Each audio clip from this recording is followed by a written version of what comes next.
this video, we will be solving the 2x2 Rubik's Cube. As always, we have to mix it up.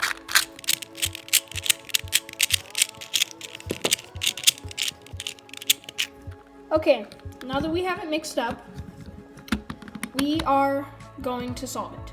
Before we solve though, I would like to say that the 3x3 is much similar to solving the 2x2. So if you haven't already, you should check out our first video and it will help a lot. Okay, so what I'm going to start with is solving the white side. You can start with any, but I like to start with the white. So I'm going to find any white piece and try to match up any other white pieces. And you want to match up the colors, so there would be a white here, and then there would be two blues. If you have any other color and a white, it's not matched up correctly. I'm going to look on the cube for the other blue-white piece, and I see that it's actually right here. What we can do is we can actually rotate the cube back, and it lines it up. Now we're going to find the white-orange piece. We're going to look on the cube. Oh, it looks like it's right here. So we're going to have to rotate the front once so that we can bring it down and line it up. Okay, so it looks like we have to line it up right here. So we're going to rotate it over once and then bring it up. And we have it all lined up. Now we are going to match up the last piece. So we have to find it right here, and then we aren't able to just lift it up, so we're gonna have to move it over once. And now we can bring this one down, move this over, and match it up. And see, you have all the colors lined up. Now we're gonna solve the yellow side. So there's an algorithm that I'm gonna show you. Make sure that the white side is facing the bottom and you have the yellow up. Okay?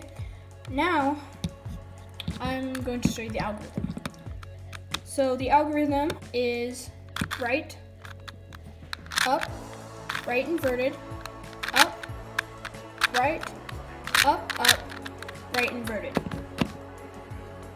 Now we have one piece in. If we have any more, then we have to keep doing, besides all three of them, then we have to keep doing the algorithm. So since we have a piece in the bottom left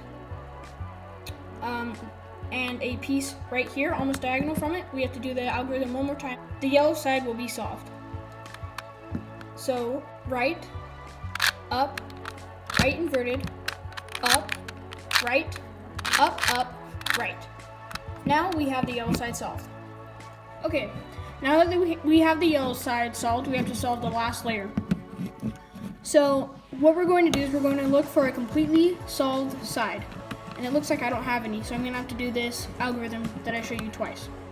The algorithm is right inverted, front, right inverted, back, right, front, right inverted, back, right. Now we have a solve side, so we're going to put that solve side facing away from us, and then we're going to do the algorithm again. Right inverted, front, right inverted, back, right, front inverted, right, back, right. Now, as you can see, we have all these solved, so we're just going to have to give it one turn to match them all up, and it's solved.